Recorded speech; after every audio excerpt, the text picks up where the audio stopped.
नमस्कार, जेके अपडेट में आपका स्वागत है। मैं अश्विनी गुप्ता। मेरे साथ यहाँ पर मौजूद हैं वरिष्ठ पत्रकार बलराम सैनी जी, जो कि राजनीति के बड़े ज्ञाता हैं। काफ़ी कुछ इन्होंने जम्मू कश्मीर की राजनीति पर लिखा भी है। अब इनसे हम मौजूदा हालात जो जम्मू कश्मीर के बने हुए हैं, प्रदेश के जो बने हुए हैं, उस पर आगे कैसी तैयारी रहेगी सरकार की तरफ से, पॉलिटिकल पार्टियों की तरफ से, उसी पर हम इनके साथ चर्चा करेंगे। तो सैनी साहब, सबसे पहला सवाल यही है कि अभी लगातार जो हालात बने हुए हैं जम्मू कश्मीर में हम देख रहे हैं, उस बीच पॉलिटिकल एक्टिविटीज़ जो है ना, वो कुछ पिछले कुछ समय से एकदम से तेज़ हुई है। खासकर अगर हम बात करें तो बीजेपी की तो पहले ही तेज़ थी, अब दूसरे दल भी अपनी एक्टिविटीज़ को तेज़ किए हुए हैं। तो इसे आप किस नज़रिए से देखते हैं? क्या ये चुनाव जल्द आने की संभावना को लेकर देखते हैं या इसका कोई और कारण है? निश्चित तौर पर ये विधानसभा चुनाव की आहट के तौर पर इसको देखा जा सकता है, लेकिन विधानसभा चुनाव कब होंगे इसका फैसला मुझे लगता है कि परिसीमन आयोग की रिपोर्ट आने के बाद ही होगा। एलजी साहब खुद इस बात को स्पष्ट कर चुके हैं कि जल्द से जल्द ये प्रक्रिया पूरी हो और उसके बाद जम्मू कश्मीर के लोगों को अपनी सरकार मिले। ये सरकार की, केंद्र सरकार की भी ये प्राथमिकता है और यहाँ की एडमिनिस्ट्रेशन की भी ये प्राथमिकता है। तो जो चुनाव हैं वो होंगे परिसीमन आयोग की रिपोर्ट लागू होने के बाद, लेकिन अब सोचना ये है कि इस प्रक्रिया को, जो परिसीमन की प्रक्रिया जम्मू कश्मीर में चल रही है, इसको कितनी जल्दी समाप्त किया जाए, ताकि जो लोगों की एक्सपेक्टेशंस हैं उसके अनुसार जो नई विधानसभा क्षेत्र कॉन्स्टिट्यूंसीज जो हैं वो भी आएँ। कुछ कॉन्स्टिट्यूंसीज ऐसी हैं, आपको पता है कि बहुत बड़ी बड़ी कॉन्स्टिट्यूंसीज हैं। जिस हम यहाँ पे गांधीनगर में बैठे हैं, ये भी बहुत बड़ी कॉन्स्टिट्यूंसी है, जम्मू वेस्ट है, और भी बहुत सारी। तो उनको बाइफरकेट करके या कहीं ट्राइफरकेट करके उनको किस प्रकार से लोगों की एक्सपेक्टेशंस के अनुसार, ताकि विकास जो है समुचित और सर्वांगीण विकास सभी क्षेत्रों का हो, इसी प्रकार का प्रयास सरकार का है। जैसा कि पिछले दिनों ऑल पार्टी मीट दिल्ली में की गई, उसमें सभी दलों के नेताओं को बुलाया गया। ऑल पार्टी मीट में ये स्पष्ट मैसेज दिया गया कि जैसा कि आपने भी कहा है कि डिलिमिटेशन के बाद जो है चुनाव करवाने की बात ऑल पार्टी मीट में भी कही गई, लेकिन उसके बाद से, हालांकि ऑल पार्टी मीट के तुरंत बाद किसी भी दल ने कोई इस प्रकार से बात नहीं की, लेकिन अब धीरे धीरे सभी दल जो है वो अपने स्वर उठा रहे हैं। आज ही उमर अब्दुल्ला साहब ने कहा है कि विधानसभा चुनाव हो, लेकिन उससे पहले राज्य को उसका दर्जा बहाल जो है किया जाए। उसी प्रकार महबूबा मुफ्ती लगातार बयानबाजी कर रही हैं। अब तो वो केंद्र को आड़े हाथों लेने से भी नहीं कतरा रही हैं। तो इन सब के बीच आप क्या देखते हैं? देखिए, जब 5 अगस्त 2019 में जम्मू कश्मीर को 2 भागों में बांटा गया, जो 370 है उसके जो प्रावधान थे कुछ वो समाप्त किए गए, 35 से समाप्त किया गया। उसी समय से जब यूटी बनाया गया, केंद्र शासित प्रदेश जम्मू कश्मीर को बनाया गया, जो कश्मीर आधारित सभी पार्टियां और जम्मू की भी कुछ पार्टीज वो तभी से ये मांग कर रही हैं कि इसको फुल फ्लैज जो राज्य का दर्जा मिलना चाहिए और आधा अधूरा राज्य हमें नहीं चाहिए जैसे दिल्ली में है। तो ख़ास तौर पे एनसी और ख़ास तौर पे उमर अब्दुल्ला इस बात को बहुत प्रमुखता से रखते रहे हैं। तो उनकी ये मांग लगातार सतत ये मांग रही है। जहाँ तक आपने ऑल पार्टी मीटिंग की बात की, केंद्र सरकार का ये बहुत सराहनीय कदम है, लेकिन देरी से उठाया गया कदम है और आधा अधूरा कदम है। मैं समझता हूँ कि जो ये प्रक्रिया, जो पॉलिटिकल प्रोसेस जो 5 अगस्त को रुक गई थी, इसको जल्दी शुरू किया जाना चाहिए था। और इसमें जो अभी भी जो ऑल पार्टी मीटिंग हुई है, कहने को ऑल पार्टी मीटिंग थी, लेकिन जो नेशनलिस्ट सोच की पार्टीज़ हैं, हम किसी को एंटी नेशनल नहीं कह रहे हैं, लेकिन ख़ास तौर पे जो जम्मू बेस्ड पार्टीज़ हैं उनको उतनी प्रमुखता से वहाँ पे उनका प्रतिनिधित्व नहीं मिला है। तो यहाँ के कई ऐसे संगठन हैं, पार्टीज़ हैं जो लोगों के बीच में अच्छी प्रभाव रखते हैं, लेकिन उनको ऑल पार्टी मीटिंग में न्योता ही नहीं मिला। तो आपने देखा होगा कि जम्मू में इस बात को लेकर जनफ्रंट भी लोगों ने शो की, उन पार्टी के नेताओं ने भी इस बात को लेकर रोष प्रकट किया कि अगर हम होते वहाँ जाते तो हम एक अपनी जम्मू की भी बात रखते, नेशनलिस्ट जो सोच है उस सोच को भी हम वहाँ पे प्रेजेंट करते, उजागर करते। तो वो एक तरफा जो है, क्योंकि उसमें ज़्यादातर जो पार्टीज़ थी वो कश्मीर आधारित पार्टीज़ थी, तो वो बैलेंस जो है ऑल पार्टी मीटिंग में वैसा नहीं हो पाया। अगर केंद्र सरकार इन लोगों को भी मौका देती, यहाँ के जम्मू के लोगों को भी, और कश्मीर में भी कुछ लोग रह गए हैं जिनको मौका मिलना चाहिए था, उन लोगों को भी अगर मौका मिलता। जब आप ऑल पार्टी कह रहे हैं तो आपको दिल खोल के लोगों को वहाँ पे सबका स्वागत करना चाहिए, सबका स्वागत करना चाहिए था, ताकि उसका जो प्रभाव होता वो बहुत ज़्यादा व्यापक हो जाता। और ठीक है, देर से आया, ये एक अच्छा कदम है, दुरुस्त है, और ये प्रक्रिया जो है वो चलती रहनी चाहिए। लोकतंत्र में जो पॉलिटिकल प्रोसेस है वो कभी बंद नहीं होने चाहिए, वो लगातार चलती रहनी चाहिए। तो मैं समझता हूँ कि केंद्र सरकार आगे इस बात पे लगातार काम करेंगे। जो लोग वहाँ पे जम्मू कश्मीर मामलों को देखते हैं वो निरंतर इस प्रक्रिया को आगे बढ़ाएंगे, और लोगों को जल्द ही चुनाव होगा, और चाहे परिसीमन के बाद ही होगा, चुनाव होगा, लोगों को अपनी सरकार मिलेगी, अपने नुमाइंदे होंगे जिनके पास जाके वो अपने दुख सुख की बात कर सकते हैं। जैसा कि मैंने आपसे पहले भी कहा कि महबूबा मुफ्ती के जो स्वर हैं वो इन दिनों काफ़ी बिगड़े हुए हैं, और लगातार वो सरकार को आड़े हाथों ले रही हैं, तो उनकी क्या नीति आपको लगती है? देखिए, जो जहाँ तक महबूबा की बात है, तो कहीं ना कहीं उनकी ना एक राजनीतिक मजबूरी भी है। जब आप इसकी गुपकार अलायंस की बात करते हैं, ओवरऑल की बात करेंगे अगर आप, तो ये जो गुपकार अलायंस जो बना, ये जो कश्मीर आधारित पार्टीज़ हैं उनकी मजबूरी का नाम है। इकट्ठा होना उनकी मजबूरी। आज भी आप देखते हैं उमर अब्दुल्ला कहते हैं कि मैं पीडीपी का प्रवक्ता नहीं, महबूबा का प्रवक्ता नहीं हूँ। महबूबा क्या कहती हैं इसके बारे में आप मेरे से सवाल ना ही करो तो बेहतर है। तो जब ये पार्टीज़, चाहे एमसी तो बहुत पहले अस्तित्व में आ गई थी, बाद में ये जो पीडीपी आज से करीब 23 साल पहले अस्तित्व में आई, तो पीडीपी तो आई ही अगेंस्ट एमसी ही अस्तित्व में आई थी, वो कोई बीजेपी या कांग्रेस के अगेंस्ट तो अस्तित्व में नहीं आई थी। बिल्कुल, वो तो जो एमसी का मोनोपोली थी कश्मीर घाटी में खास तौर पे, तो उस दबदबे को, उस मोनोपोली को तोड़ने के लिए इसका उदय हुआ था। मुफ्ती साहब ने जब ये पार्टी बनाई तो उसका मकसद ही वो था। तो अब इन दोनों को एक साथ आने की उम्मीद तो मतलब उतना नहीं समझ में आता है कि वो बहुत कोई एक रेलिवेंट है, लेकिन मजबूरी क्योंकि हो गई है, कुछ कॉमन एजेंडा हो गया है। ख़ास तौर पे ये जो 370 की बहाली को लेकर ये कह रहे हैं बात, ये 35A की बहाली को लेकर कह रहे हैं, स्टेटहुड की बहाली को लेकर कह रहे हैं। स्टेटहुड में तो हो सकता है उनको जम्मू के भी कुछ पार्टीज़ का साथ मिल जाए, पर ये जो कुछ इशू हैं जैसे 370, जैसे मैं 35A बोला, तो ये कॉमन एजेंडा है, चाहे वो एमसी हो, चाहे वो आपका पीडीपी हो, चाहे वो दूसरी छोटी पार्टियां जो कश्मीर में है, पीपल कॉन्फ्रेंस है, और तारिक अमीर साहब का गुट है, और वो जो है यासीन मलिक साहब, ये सभी का मतलब वो कॉमन एजेंडा है।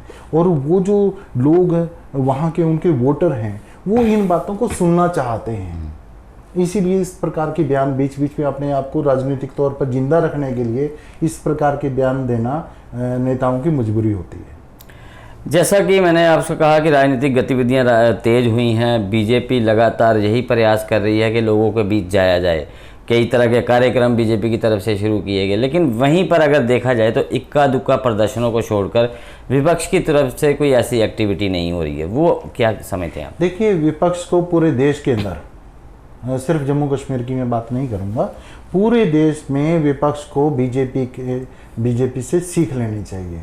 बीजेपी के एक ऐसी पार्टी है, भारतीय जनता पार्टी के एक ऐसी पार्टी है जो हर समय चुनाव के मोड में होती है। वो हर समय लोगों के बीच में, अब जब से ये ख़ास तौर पे मोदी ईरा जो है वो शुरू हुआ है, अब पिछले 7 साल से आप देख लीजिए, मतलब बीजेपी हर जगह पूरे देश के अंदर, हर स्टेट के अंदर हर समय एक्टिव है, चाहे वो विपक्ष की भूमिका में है कहीं कहीं, चाहे वो सत्ता पक्ष में है, लेकिन वो उनको ये लगता है कि हम चुनाव में ही हैं। ये जो चीज़ है ये कहीं ना कहीं लोकतंत्र को मजबूत करती है। दूसरी पार्टियां, जैसे पहले नेताओं के बारे में एक आम धारणा हुआ करती थी कि ये तो 5 साल बाद नजर आएंगे, लेकिन अब वो धारणा टूट रही है और धीरे धीरे दूसरी पार्टियों को भी ये चीज़ अपनानी पड़ेगी। लोगों के साथ खड़ा होना पड़ेगा, उनके दुख दर्द में, उनके मतलब दिखना पड़ेगा कि हम आपके साथ हैं, हर हाल में आपके साथ। अगर देखा जाए तो विपक्ष के पास अधिकतर दल ऐसे हैं जिनके पास तो नेताओं की कमी है, जो कि नज़र ही नहीं आते हैं। तो ऐसे में अगर जो आने वाले समय में चुनाव होने वाले हैं तो उनमें जो चेहरे सामने आएंगे उनको तो अधिकतर लोग नहीं जानते होंगे। देखिए, मैं इसका आपकी बात को सेकंड करता हूं कि आपने देखा होगा पिछले जब पंचायत चुनाव हुए, बीडीसी चुनाव हुए, फिर डीडीसी चुनाव हुए। बीडीसी और पंचायत चुनाव का तो इन पीडीपी और एनसी ने बहिष्कार ही कर दिया था। कांग्रेस थी वो भी मतलब उस ढंग से, प्रभावी ढंग से उसको नहीं लड़ पाई, तो एक तरफा चुनाव हुए। बिल्कुल। डीडीसी चुनाव में चाहे उन्होंने अपने कैंडिडेट खड़े किए, बट फिर भी वो चुनाव एक तरफा काफ़ी हद तक क्यों गए? क्योंकि ये जो पार्टीज़ हैं ये कंफर्ट जोन में रहती हैं। चुनाव हुए उसके बाद भूल जाओ जी लोगों को, और ये कंफर्ट जोन में चली जाती हैं, लोगों से कट जाती हैं।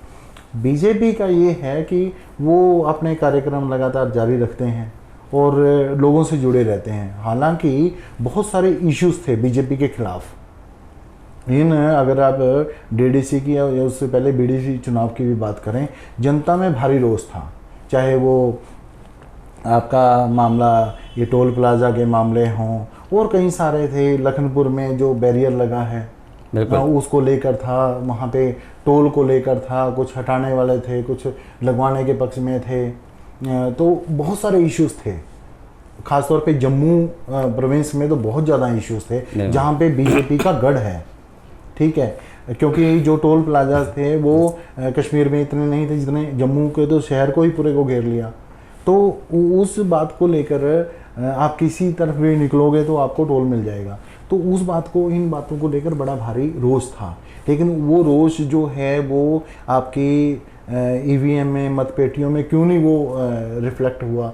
उसका कारण ये था कि विपक्ष ने कोई विकल्प उस तरह से जनता के सामने नहीं रखा। बिल्कुल। तो विकल्प की कमी में हम, मतलब जो लोगों में जाते हैं, सुनते हैं, देखते हैं, तो लोग उसको अगर हम वर्ड आम लोगों में, आम भाषा में बोलते हैं, तो लोग गालियां भी देते हैं लेकिन वोट भी उन्हीं को देते हैं जो पहले कांग्रेस के साथ हुआ करता था ना, आज बीजेपी के साथ है। लोग रोष भी बीजेपी के खिलाफ, नेताओं के खिलाफ प्रकट करते हैं, लेकिन जब वोट की बात आती है तो उनकी प्राथमिकता कहीं ना कहीं वही हो जाती है, क्योंकि उनको यही कहना है कि उनके पास तो ऑप्शन नहीं है और कोई करें क्या, किसको दें, इनको ना दे तो किसको दें, किसको दें।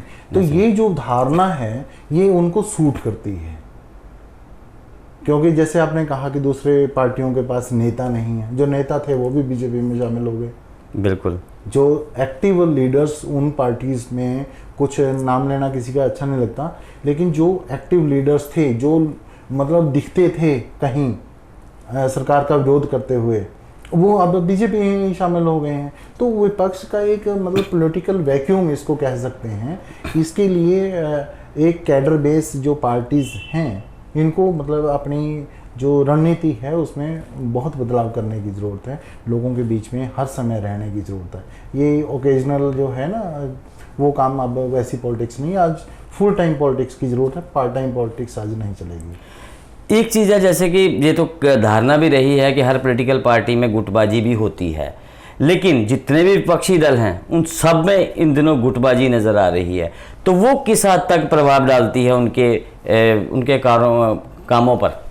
निश्चित तौर पर जब आप सत्ता से बाहर होते हैं तो आपके पास मतलब जो है वो जो रूटीन प्रशासनिक काम तो कोई होता नहीं है। जब सत्ता में जो लोग हैं उनको तो प्रशासनिक काम भी देखने हैं, वो उसमें भी बिजी रहते हैं। मीटिंग्स हैं, सेमिनार्स हैं, फंक्शंस हैं, लोगों के बीच में जाना है, अफसरों मीटिंग भी करनी है, ये वो है। तो जब आप आउट ऑफ पावर होते हैं, आपके पास कोई काम नहीं होता, खाली दिमाग जो है वो शैतान का घर होता है। तो आपके पास जो छोटा मोटा दायरा बचा है, आप उसमें ही अपना शेयर ज़्यादा से ज़्यादा ढूंढने की कोशिश करते हो। अब पार्टी संगठन ही तो बचा है ना, बिल्कुल। तो पार्टी संगठन में आप उसी को हेड करने की कोशिश की, किस तरह से उसको ग्रैब किया जाए।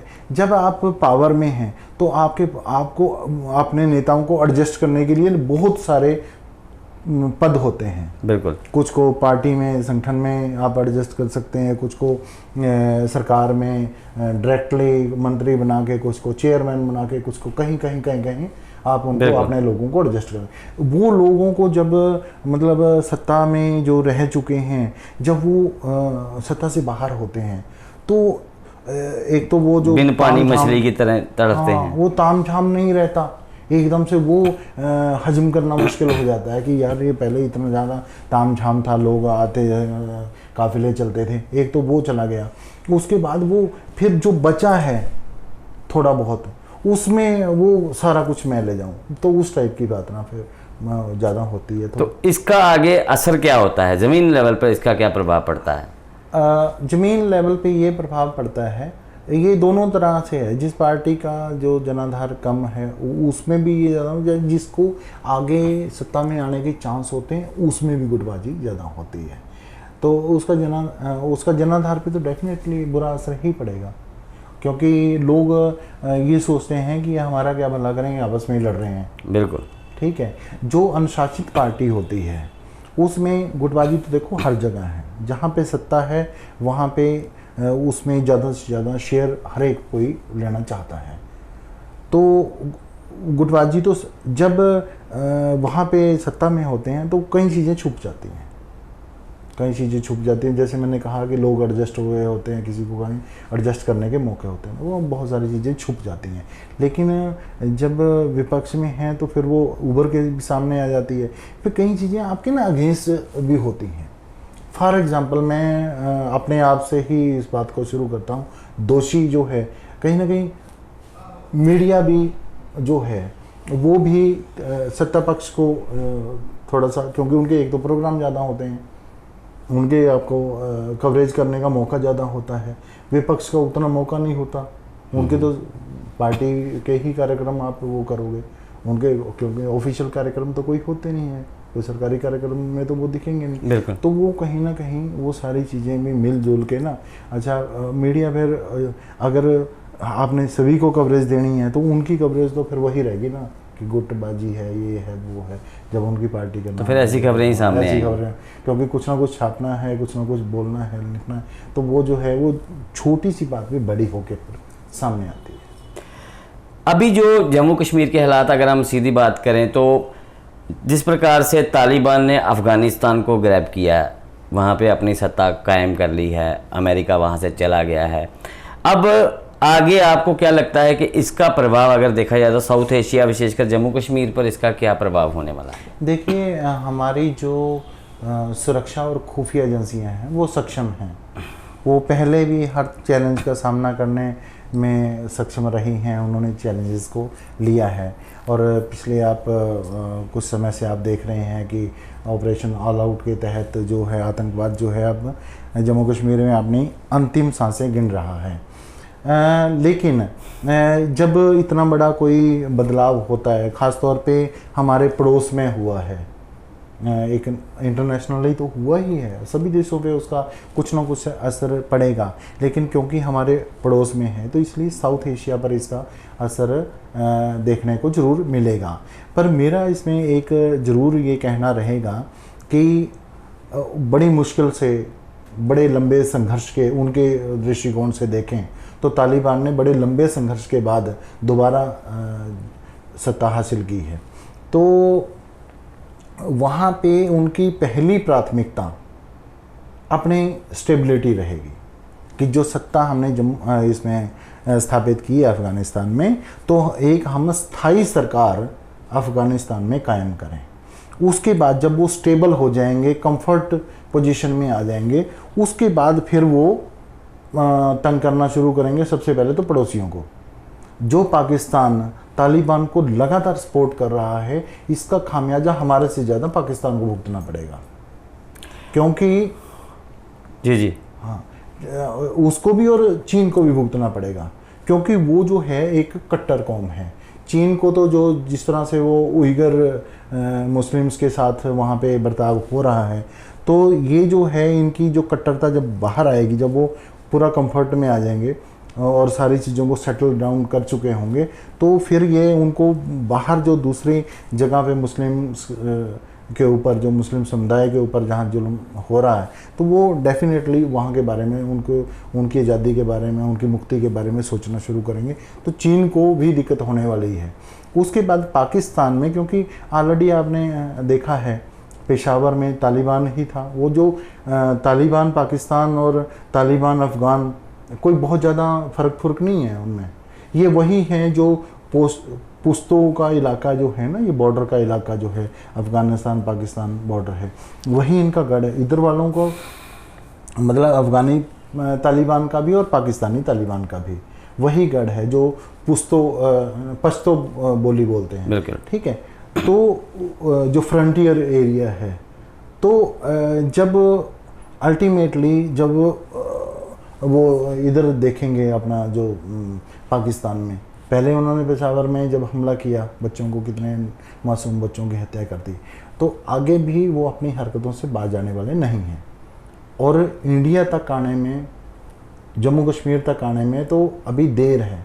सबसे पहले वो अपने पड़ोसियों से निपटेंगे जिन्होंने उनको पाल पोस के बड़ा किया है, मतलब जिन्होंने उनको शरण दी, जिन्होंने सपोर्ट किए, वो उन्हीं को पहले खाएंगे। कारण उसका ये भी है कि इंडिया ने कभी भी अपनी ज़मीन का इस्तेमाल तालिबान के खिलाफ नहीं होने दिया, किसी भी आतंकवादी गतिविधि के लिए नहीं होने दिया, उसको कर्व करने के लिए भी नहीं होने दिया। पाकिस्तान ने अमेरिका को सपोर्ट किया, ठीक है। ये बात तो कराची के आज भी जब अमेरिका वहाँ से वापस गया तो वो पाकिस्तान से हो गए। तो मतलब कहीं ना कहीं इन्वॉल्वमेंट जो है वो पाकिस्तान की तालिबान के पक्ष में भी रही है और खिलाफ भी रही है। तो वो जो चीज़ें हैं वो भुगतना इनको पड़ेगा। कुछ दिन पहले कराची के मेयर थे जो, उन्होंने अपने लंदन में एम्बेसी के सामने उन्होंने खुले शब्दों में कहा था कि डीएनए पाकिस्तानियों का और हिंदुस्तानियों का एक है, लेकिन जब ये पाकिस्तान बना उसके बाद इनके डीएनए में खराबी आ गई। बीइंग पाकिस्तानी वो ये बात कबूल कर रहे थे कि पाकिस्तानियों के डीएनए में खराबी आ गई है, ये आतंकवाद का समर्थक बन चुका है, जबकि इसका पड़ोसी मुल्क हिंदुस्तान, जिसने आज तक कभी आतंकवाद का समर्थन नहीं किया, हर वक्त आतंकवाद के खिलाफ आवाज़ ही उठाई है। तो इन लोगों को अकल क्यों नहीं आ रही? वो तो खुलकर ये बात बोल चुके हैं। देखिए, कुछ जो है ना हमारे, जैसे आपने डीएनए की बात की है, कुछ चीज़ें हमारी स्थायी होती हैं। मतलब जो हमारी जैसे फॉरेन पॉलिसीज़ हैं वो भी तकरीबन सरकारें बदलती रहती हैं, लेकिन वो नीति जो है तकरीबन उसमें 19-20 का फ़र्क हो सकता है, लेकिन वो वही चलती है। जो हमारे मित्र देश हैं वो मित्र देश ही रहेंगे, ठीक है। ऐसे ही जिन देशों के साथ हमारे संबंध ठीक नहीं है, उनके संबंध थोड़े बहुत ठीक हो जाएंगे, फिर थोड़े से मतलब, लेकिन हम उनके ऊपर विश्वास नहीं कर सकते हैं। तो हिंदुस्तान की पूरी दुनिया के अंदर एक छवि है कि ये शांति प्रिय देश है, और पाकिस्तान की पूरी दुनिया के अंदर एक छवि है कि ये आतंकवाद को बढ़ावा देने वाला, उसका पालन पोषण करने वाला देश है। ये जो छवि है ना, बहुत सारी चीज़ें ना आपकी परसेप्शन पे चलती हैं कि लोग आपके बारे में क्या सोचते हैं। सही बात है, ठीक है। आप सही हैं नहीं हैं ये एक अलग मुद्दा है। लोग आपको सही मानते हैं या नहीं मानते हैं, ये ज़्यादा इम्पोर्टेंट है, ये ज़्यादा महत्व रखता है। तो हिंदुस्तान की जो हमारे नेताओं ने, हमारे पूर्वजों ने जो एक छवि बनाई है, और हम आगे भी, हमारी आने वाली पीढ़ियां भी ऐसे विश्वास किया जाना चाहिए, ऐसी उम्मीद की जानी चाहिए कि उसी नीति का पालन करेंगे। हम दुनिया में शांति के पोषक के तौर पर ही जाने जाएंगे, शांति स्थापना के तौर पर ही जाने जाएंगे, और जो आतंकवाद के खिलाफ लड़ाई में हम ध्वजवाहक के रूप में ही जाने जाएंगे आगे भी। सैनी साहब, चलते चलते लास्ट सवाल, अब जैसे कि जम्मू कश्मीर में मौजूदा हालात में अगर देखे जाएं तो बहुत कुछ, अगर हम यूँ कहें तो चुनाव ना होने से जो एक पॉलिटिकल दबदबा था वो ख़त्म होता दिखाई दिया है, जबकि ब्यूरोक्रेट्स पूरी तरह से हर एक जगह हावी होते दिखाई दिए। लोगों की आवाज़, उनकी समस्याएं सरकार के कानों तक नहीं पहुंच रही हैं। वैसे अभी कोविड की बात करें तो कोविड में वैक्सीनेशन लगाई गई, 40+ वालों को लग गई, 18 साल से ऊपर वालों के लिए स्लॉट नहीं मिल पा रहे, वैक्सीनेशन की भारी कमी है। अगर किसी को स्लॉट मिलता भी है तो उसको 40 किलोमीटर दूर का मिल रहा है। तो इन सब चीज़ों, ये जो परेशानियां हैं, इन सब के बीच आगे क्या लगता है कि अब केंद्र सरकार क्या रणनीति अपनाएगी? देखिए, हमारा जो संविधान है उसके मुताबिक 4 मुख्य तौर पर वो स्तंभ माने गए हैं। एक हमारी कार्यपालिका है, उसको भी डिनाई नहीं कर सकते हैं। बिल्कुल। विधायिका है, उसका अपना रोल है, न्यायपालिका का अपना रोल है, मीडिया का अपना रोल है। तो जो ये ब्यूरोक्रेसी है, काम तब भी यही करती है जब पॉलिटिकल सिस्टम अपने जगह पे होता है, तब भी ये लोग काम करते हैं। लेकिन जब पॉलिटिकल सिस्टम आपकी एक चुनी हुई सरकार होती है, लोगों को एक विश्वास उसमें होता है, और जो चुने हुए नुमाइंदे होते हैं उनकी भी जवाबदेही जनता के प्रति होती है। शायद एक ऑफिसर की उतनी जवाबदेही जनता के प्रति नहीं, जनता के प्रति, क्योंकि उतनी अटैचमेंट नहीं होती है। बिल्कुल। वो जो है वो लोगों के बीच में उतना टाइम डिवोट नहीं कर पाते हैं।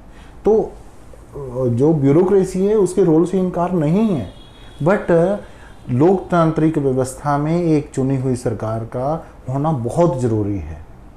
लोगों के जो दुख दर्द हैं, जो जब नेता के पास आप जाते हैं, जरूरी नहीं है कि आपके सारे काम हो जाते हैं, बिल्कुल, लेकिन वहाँ से जो आश्वासन मिलता है ना, वो भी एक आपको तसल्ली, दिल को तसल्ली देने का और कुछ टाइम निकालने का आपका जरिया बन जाता है। आपको लगता है अच्छा कहाँ है तो शायद हो ही जाए, कुछ दिन बाद हो जाए, तो ये आपका विश्वास होता है। आप दूसरी बार फिर उसको थोड़ी सी हार्ड लैंग्वेज में अपने नेता को बोल सकते हैं, आपने कहा था लेकिन हुआ नहीं है, वो फिर कहता है हाँ मैं फ़ोन करता। तो ये जो चीज़ है ना, ये होना बड़ा ज़रूरी है। जहाँ तक कोविड मैनेजमेंट की सवाल है, मैं समझता हूँ कि इसमें बहुत सारी खामियां रही हैं। आप पूरे देश में चले जाओ, पूरा देश खुला है, लेकिन हमारा लखनपुर में बैरियर है। बिल्कुल। बाहर से बसेज आती हैं, बाहर से देखो कोई भी बंदा अगर दिल्ली से परिवार के साथ आया, उसके पास सामान भी होगा, बच्चे भी होंगे, बुजुर्ग भी होंगे, वो वहाँ पे उतरेगा, फिर वहाँ पे टेस्टिंग होगी, फिर आगे आएगा, दूसरी बस में आगे आएगा, वो पूरा सामान फिर उधर दूसरा रीलोड करेगा। तो ये सारी ये परेशानियाँ हैं। इधर से बस जाएगी, वहाँ तक जाएगी, वहाँ से आगे नहीं जाएगी। ये कॉमन मैन की बात है, क्योंकि हर एक के पास अपनी गाड़ी नहीं है। बिल्कुल। ठीक है। फिर जो टेस्टिंग, जब ये बड़ा अच्छा जो डीसी कठुआ ने 2 दिन पहले जो ऑर्डर दिया है, बहुत अच्छी बात है कि ये कर दिया कि जिसको डबल डोज लग चुकी है तो उसको आप नहीं रोकेंगे, दोबारा टेस्ट नहीं होगा। लेकिन जो लोग डबल डोज लेके आ रहे हैं, उनकी वो जो बस में बैठे हैं, तो वो अगर आप ये प्रचारित कर दें कि भाई जम्मू कश्मीर में एंट्री जो है डबल डोज वाले की वो निर्बाध एंट्री है, उसमें कोई बाधा नहीं है, तो वो बस आगे सीधी भी आ सकती है, उसको बार बार शिफ्टिंग ये नहीं करना पड़ेगा।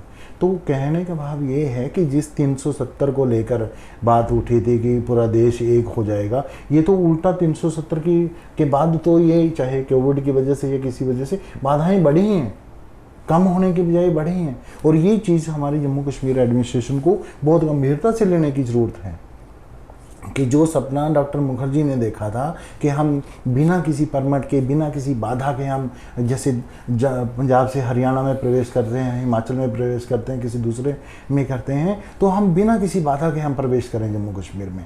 ये जो बाधा जो नई किसी के रूप में जो बाधा खड़ी की जा रही है, ये मेरे ख्याल से ठीक नहीं है। इसको जल्दी से जल्दी जितना हो सके ना, मेरी एडमिनिस्ट्रेशन से ये गुजारिश भी रहेगी कि इन चीज़ों को हटा के कॉमन मैन को, आम आदमी को जो गाड़ी अफोर्ड नहीं कर सकता, उसको ये राहत दी जानी चाहिए। फिर आपका डोजेस की बात है, जैसे आपने कहा कि डोज की कमी है, जबकि कई स्टेट्स ऐसे हैं, खासतौर पे बीजेपी स्टेट्स में वैक्सीन की कमी नहीं महसूस हो रही है। कई जगह तो जो आपके हेल्थ वर्कर्स हैं वो लोगों को फ़ोन करके बुला रहे हैं कि आ जाओ, आपकी दूसरी डोज लगनी है, आप नहीं आए हो, वो याद दिला रहे हैं, बुला के लोगों को डोज दी जा रही है। मैं फॉर एग्जाम्पल हरियाणा की मैं बात करता हूँ, तो मुझे जो दूसरी डोज मिली है वो बुला के मेरी है कि आपके वो हो गया, टाइम पीरियड पूरा हो गया, आप आके डोज ले लो। तो कहीं कोई लाइनें नहीं, कहीं कोई बाधा नहीं है, कहीं कोई कमी नहीं है डोजेस की।